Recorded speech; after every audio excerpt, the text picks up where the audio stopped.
today we're going to start by priming our skin, and we're going to be using something different. This is a new product that I purchased for my kit, but I want to try it out on myself as well, you know. This is the Rare Beauty Illuminating Primer.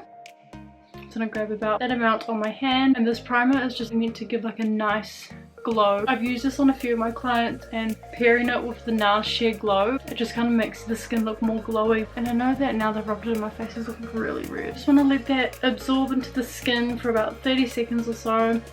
It's quite moisturizing as well, because it doesn't make my skin feel dry, which is quite nice. So I do find with some primers they can dry out my skin, but this one, so far so good. So I'm going to be going in with my Nars Sheer Glow, and this is in the shade Punjab. Absolutely love this foundation. I would definitely say this is more of a medium coverage foundation. However, it's really good in the sense that you can build it up to a coverage that suits you. And I'm just going to blend it out with my damp beauty blender. Today I kind of feel like starting with the base first.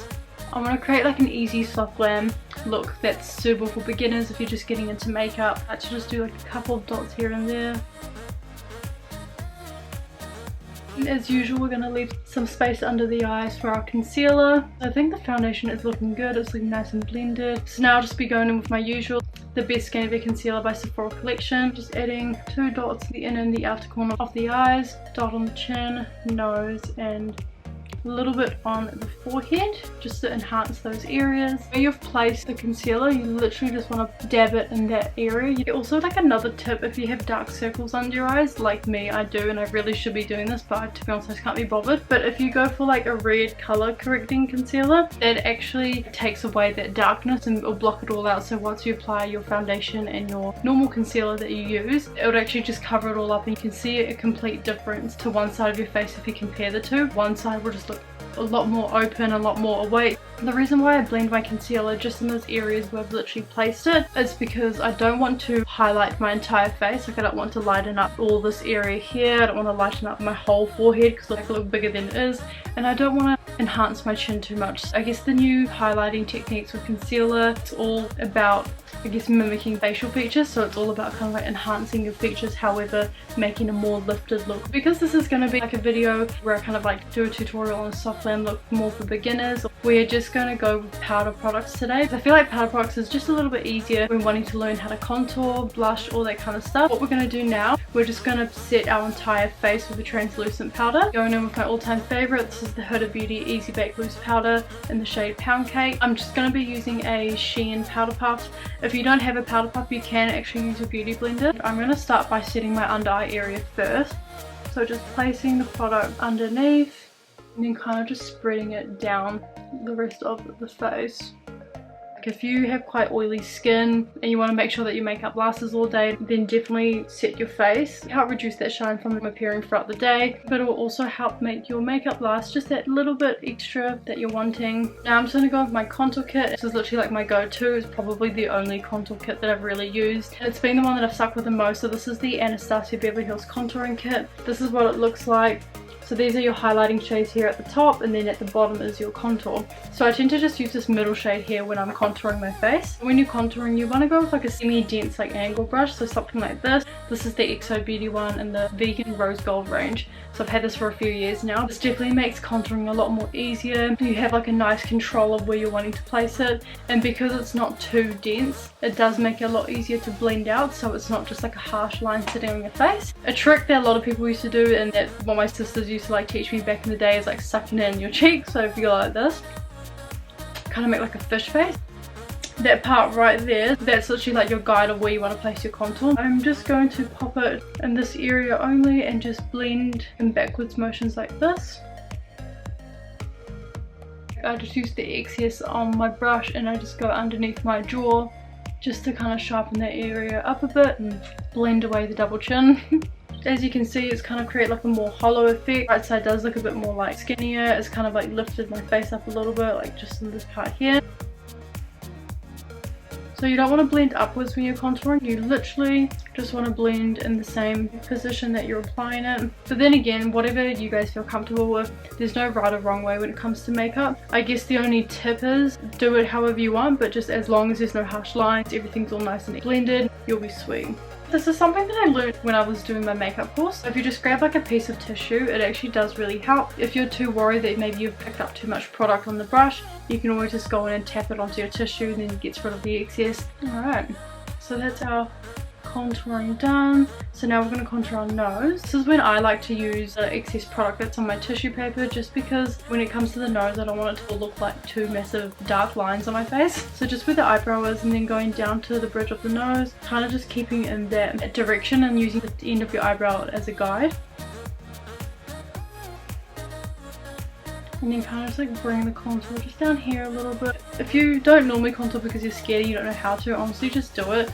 Less is more, okay? Do this tissue paper trick, just go in, tap as much excess off as you can if you need to. So that is our nose done. We've got our contouring done on our cheeks as well as the jaw of course. And now we're going to move on to bronzer. Today I'm going to be using my all-time favourite. This is the Hoola Caramel Bronzer by Benefit. That's what it looks like. Very simple packaging. Again, this is probably like another bronzer that I've used that I've stuck with, and I'm actually going to go in with that same angle brush, but what I'm going to do is on my tissue paper I'm literally just going to like wipe the excess. You should really like ISO in between, but YOLO. It's just my personal brushes. So this is like a little bit of a different technique compared to contouring. Instead of dragging the product, I'm just going to do patting motions and just pat the bronzer like that, and then kind of bring it up a little bit here just to kind of warm up the sides of my face. And I'm actually just gonna put it on my forehead.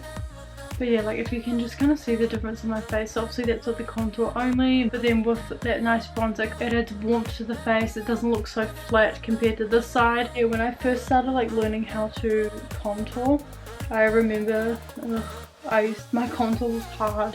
It was hard, like literally. I just had these like massive like harsh lines on my face. Like what was I thinking? Okay, so the blush. So this is powder blush. So I'm actually using the Sephora powder blush, and this is in the shade Flirted Up number 6. And I just kind of place it like above, well kind of like above and on top of the bronzer if I'm gonna be honest, and just in that same area using those patting motions. But also like, I don't know, I feel like using their soft patting motions, it looks nicer because the product actually sits on your face. It's not like blending into the foundation where it's gonna go muddy or any of that kind of stuff. So I'm just gonna be going in with my all-time favorite Anastasia Beverly Hills Glow Kit, and this is my go-to highlighting kit. And I'm gonna be using the shade, we're gonna go with Moonstar. You know how I always use that like tiny pink Jeffree Star Morphe brush to like create like a really popping glow? I'm actually gonna be using this brush here. This is the highlighter brush, again from XO Beauty, and this is so nice because it just gives like a nice, see that, like it's like nice and subtle. Add a bit on my nose, chin, a bit up here. Awesome, so that's actually our complexion all done. We are now going to move on to the eyes. I'm going to go in with the Natasha Denona bronzing palette, and this is like the perfect palette. If you're into orange, copper tones, this is a really good palette to go for. I would highly recommend. Very pigmented too, but just to kind of make it like the easiest way of learning on how to do a soft glam, I'm just going to pick one shade out of here, literally. So I'm just going to go in with like a fluffy blending brush, and I'm going to take the shade Magma. And this is just going to be the only shade that I'm going to be using today. I'm going to pop this on the lid. I'm just going to take my crease blending brush from Sephora. These brushes are so amazing. Very soft bristles and they feel really nice. And I'm just going to use this just to buff and blend out the edges of this colour. I'm actually going to create like a little soft wing, just add a bit more something else to the eye. And to create that soft wing, I'm just going to go in with the end of my eyebrow brush, and this is the Morphe one. Using the same palette, I'm just going to take the shade Deep Dive, and I'm just going to create a wing. Pretty much just where the corner of your eye is, you just kind of want to place it there, and then just kind of blend it out towards like your top lash line. Once I place the wing and I've got the shape that I'm wanting, I like to blend out the wing a bit more using back and forth motions just to kind of create a more smoky look. I feel like when doing eyeliner products, it's always best to keep your eye open but look down, just because you actually get the natural shape of the eye. This is how I found the easiest way to kind of learn my eyeshadows, is just by starting off with one color and then getting the blending right. And once you've like conquered the blending technique, that's when you can start adding in like more depth by adding in like a darker shade in the corner here, or even in the inner corner if you want to create like a more halo eye effect and all that kind of stuff, and even add like a shimmer on the lid. I guess I'm just teaching you the ways that I learned because that's how I taught myself. Eyes are done, shadows done, looking good still. And now we're just going to move on to our mascara. I'm going to be using the volume end of the Huda Beauty Legit Lashes and just applying one coat. And my tip that I like to use when doing mascara is going in like zigzag motions. I personally find that this really helps separate each individual lash, and it's also really good at getting clumps out if needed. I'm going to go in and use my Sephora lashes, and these are the long ones.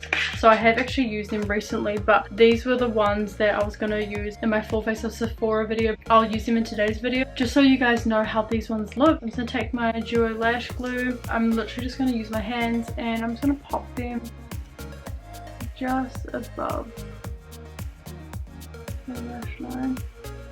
Also, what I do is when I place my lashes on, I tend to like lift the end bit a little bit up just so it kind of creates a more lifted look to my eye.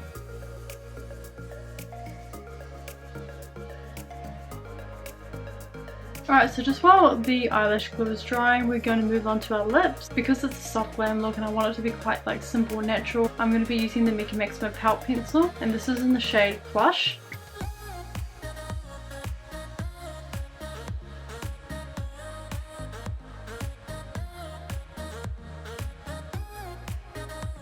Perfect, so this is literally the completed look of the soft glam. A look like this is perfect for someone who's just learning how to do makeup, just because it's very easy. It's only 1 or 2 eyeshadow colors. You don't have to do the wing.